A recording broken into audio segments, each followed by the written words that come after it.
ओम नमः शिवाय। भारतवर्ष में हमेशा से ही गुरु शिष्य परंपरा द्वारा ही ज्ञान दिया गया है। गुरुकुल में गुरु अपने शिष्यों को अलग अलग तरीके का ज्ञान देते हैं, वो भले आत्मज्ञान हो या साइंस हो, कुछ भी हो। उसकी झलक आप महाभारत में भी देख सकते हो, कैसे श्री कृष्ण ने भगवत गीता का सार अर्जुन को पढ़ाते हुए कर्म, भक्ति और अनेक तरीके का ज्ञान दिया है।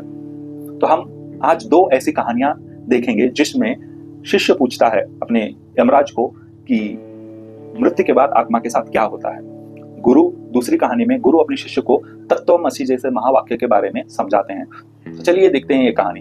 तो एक दिन क्या होता है, नचिकेता अपने पिताजी के साथ बैठा हुआ रहता है और अब उसके पिताजी दान धर्म का कार्य कर रहे होते हैं। तो इसके देखते देखते नचिकेता एक दिन एक बार ऐसे पूछ लेता है अपने पिताजी से कि मेरे को किसको दान करने वालों। ये सवाल सुनते ही पिताजी गुस्सा हो जाते हैं, ये कैसा सवाल है। तो उसी गुस्से में नचिकेता को बोल देते, तेरे को तो यमराज को दूंगा मैं। तो इस जवाब को नचिकेता सीरियसली ले लेते हैं और यमराज जी के द्वार में जाके बैठ जाते हैं। 3 दिन वेट करते हैं, भूखे प्यासे, कुछ खाते नहीं, पानी भी नहीं पीते। तो 3 दिन बाद जब यमराज वहां पे पहुंच जाते हैं और वो देखते हैं ये बालक मेरे लिए 3 दिन भूखा प्यासा बैठा है, बालक तेरे को क्या चाहिए।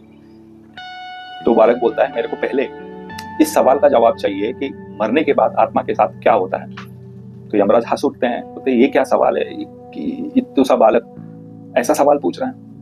तो यमराज बोलते हैं, तो 3 दिन मेरे लिए भूखा प्यासा रहा था, इसके लिए मैं तेरे को 3 वरदान मांगने के लिए बोलता हूँ, जो चाहिए मांग लो।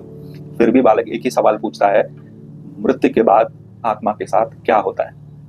तो यमराज बोलते हैं, ये ऐसे इस चीज का तो बड़े बड़े ज्ञानियों के पास जवाब नहीं है, ना वो समझ पाए हैं। तू अपने लिए धन दौलत, लंबी आयु, ऐसी चीजें मांग लो। तो बालक फिर भी बोलता है, मेरे को इसी सवाल का जवाब चाहिए। तो यमराज उनको समझाते हैं, नचिकेता को, ये बात मृत्यु के बाद आत्मा के साथ साथ जो जीव होता है, जीव के अंदर जो अंतकरण होता है, उस अंतकरण में तेरे कर्मों का हिसाब होता है। और जिस दिन ये अच्छे और बुरे कर्म का बैलेंस हो जाता है ना, टैली हो जाता है समझो, उस दिन तुम आत्मा परमात्मा के साथ मिल जाते हो।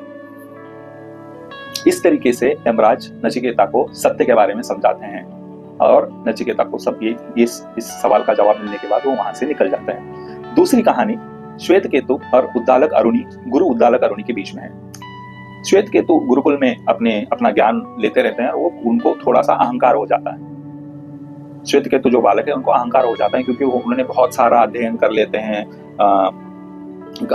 वेद पुराणों से सब सीख लेते हैं। तो इस चीज को देखते हुए गुरु उद्दालन अरुणी और उनके पिताजी थोड़े से टेंशन में आ जाते हैं। तो उनको बुला लेते हैं, श्वेत केतु को बुला लेते हैं और गुरु पूछते हैं, हे बालक, क्या तेरे को वो सच पता है जिसको जानने के बाद जानने के लिए कुछ बचता ही नहीं और सब कुछ समझ में आ जाता है। तो श्वेत केतु वहां पे शांत हो जाते हैं। उनके अहंकार को टटोलने वाला ऐसा प्रश्न आ गया तो वो वहां पे शांत हो जाते हैं। तो गुरु वहां पे बोलते हैं, तू एक ग्लास पानी और नमक लेके आओ। तो अंदर जाते हैं कुटीर में, अपने कुटीर में जाके ये दोनों चीजें लेके आते हैं और गुरु के सामने खड़े हो जाते हैं। तो गुरु बोलते हैं, भाई तुम नमक को लेके उस पानी में घोल लो, पूरा मिक्स कर दो। तो वैसे ही करता है। तो श्वेत केतु को बोलते हैं कि भाई तू अंदर नमक है क्या, देख। तो बोलता है नहीं है। गुरु अरुणी बोलते हैं, भाई तू इस पानी को स्लोली एक एक घोट करके पूरा पी लो।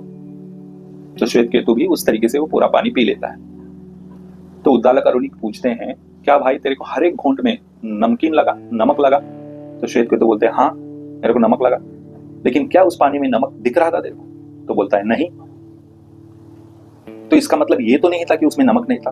हाँ बराबर। ऐसे ही कॉन्शियसनेस, आत्मा का कण हर एक जगह पे है, पूरे ब्रह्मांड में है, कण कण में है, और वही हो तुम, तत्वमसि। अगर इस चीज को तूने जान लिया ना, फिर जानने के लिए कुछ नहीं बचता। तो श्वेत केतु अपने गुरु और पिताजी का पैर छू लेते हैं और इस ज्ञान के साथ शांत हो जाते हैं। यही है 2 महत्वपूर्ण कहानियां जिससे हमको थोड़ा बहुत समझ में आ जाता है कि इस संसार का सत्य क्या है। धन्यवाद।